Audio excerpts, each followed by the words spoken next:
పశ్చిమ బెంగాల్ రాజకీయాలను కొన్ని దశాబ్దాల పాటు ముస్లిం సమాజం శాసించింది. అయితే అంతటి కీలకమైన ముస్లిం సమాజం దూకుడుకు సర్ ప్రక్రియ అమలు బ్రేకులు వేసింది.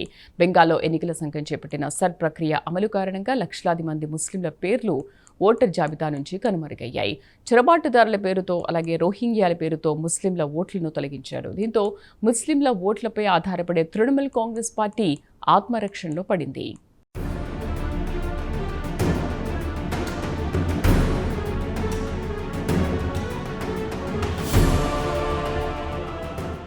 పశ్చిమ బెంగాల్ రాజకీయాల్లో ముస్లిం మైనార్టీల ఓట్లు కీలకంగా మారాయి. అయితే ఇది గతం కాబోతోంది. ఇప్పుడు బెంగాల్ రాజకీయాల్లో ముస్లిం ఓటర్ల పాత్ర తగ్గిపోయింది. ఇందుకు ప్రధాన కారణం సర్ ప్రక్రియ అమలు. మౌలికంగా బెంగాల్లో ముస్లిం మైనార్టీలను లక్ష్యంగా చేసుకుని సర్ ప్రక్రియ అమలు జరిగిందన్నది తృణమూల్ కాంగ్రెస్ వర్గాలు చేసినటువంటి ప్రధాన ఆరోపణ.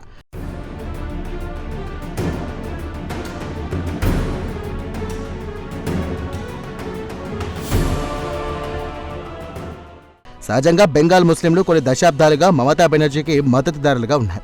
అయితే బంగ్లాదేశ్ నుండి అక్రమ మార్గాల్లో భారీ సంఖ్యలో పశ్చిమ బెంగాల్లోకి ముస్లిం మైనార్టీల ప్రవేశించారన్నది భారతీయ జనతా పార్టీ వర్గాల వాదన. అంతేకాదు, ఇలా అక్రమంగా బెంగాల్లోకి ప్రవేశించిన ముస్లింల చేతుల్లో నకిలీ గుర్తింపు కార్డులు పెట్టి వారిని తృణమూల్ కాంగ్రెస్ పార్టీకి ఒక బలమైన ఓటు బ్యాంకు కింద ముఖ్యమంత్రి మమతా బెనర్జీ మార్చుకున్నారనేది భారతీయ జనతా పార్టీ నాయకులు చేసినటువంటి ఆరోపణ. సాదాసీదా నాయకులే కాదు, ఏకంగా ప్రధాని మోదీ, కేంద్ర హోంమంత్రి అమిత్ షా కూడా ఇదే అంశాన్ని ఎన్నికల ప్రచారంలో తరచూ లేవనెత్తారు. ఈ నేపథ్యంలో ఓటర్ జాబితాలో లక్షలాది మంది ముస్లింల పేర్లు ఈసారి గల్లంతయ్యాయి.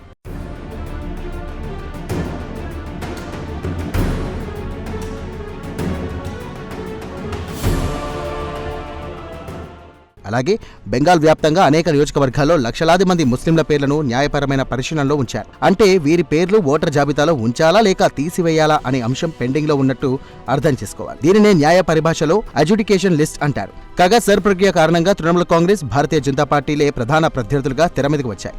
సిపిఎం నాయకత్వాన గల వామపక్ష కూటమిని, అలాగే జాతీయ పార్టీ అయిన కాంగ్రెస్ ఉనికిని ప్రశ్నార్థకంగా మారాయి.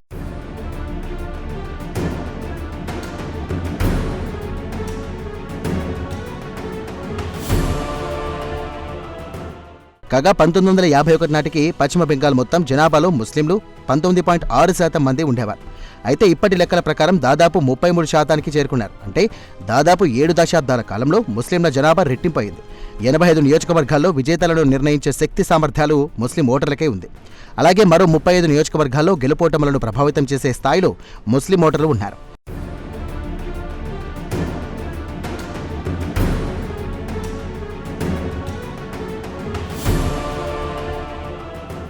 కాగా బెంగాల్లో అనేక జిల్లాలో ముస్లింలకు కంచుకోటలుగా ఉన్నాయి. మాల్దా, పశ్చిమ దినాజ్పూర్, అలాగే వీర్భూమి జిల్లాల్లో ముస్లింలు మొత్తం జనాభాలో దాదాపు సగం మంది ఉన్నారు. అలాగే ముర్షిదాబాద్ జిల్లాలో 46% మంది ఉన్నారు.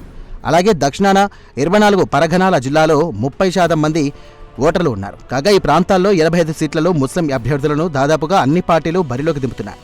అలాగే మరో 30 సీట్లలో స్థానిక ముస్లింల మద్దతుతో ఇతర మతస్థులు గెలుస్తారు.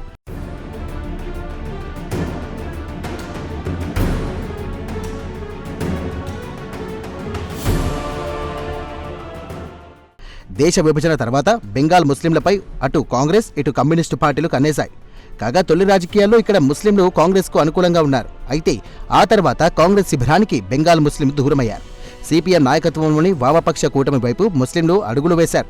బెంగాల్లో భూ సంస్కరణల అమలు, అలాగే ఓబీసీల్లో 66 ముస్లిం ఉపకులాలను చేర్చడంతో వామపక్ష కూటమి వైపు బెంగాల్ ముస్లింలు ఆకర్షితులయ్యారు.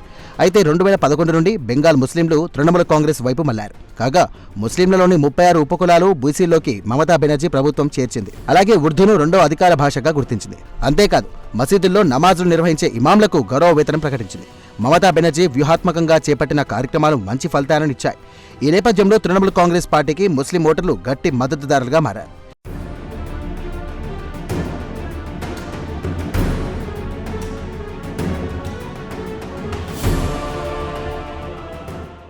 ఇదిలా ఉంటే బెంగాల్లో మొత్తం 294 నియోజకవర్గాలున్నాయి. అయితే బీజేపీ నుండి ముస్లిం అభ్యర్థులెవరూ బరిలో దిగరు. ఇందుకు కారణం ఒకటే, ముస్లింలకు అసెంబ్లీ లేదా లోక్సభ ఎన్నికల్లో టికెట్లు ఇవ్వకూడదని భారతీయ జనతా పార్టీ సూత్రప్రాయంగా ఒక నిర్ణయం తీసుకోవడమే. 2024 లోక్సభ ఎన్నికల్లో కూడా ఒక్క ముస్లింకు బీజేపీ టికెట్ ఇవ్వలేదు.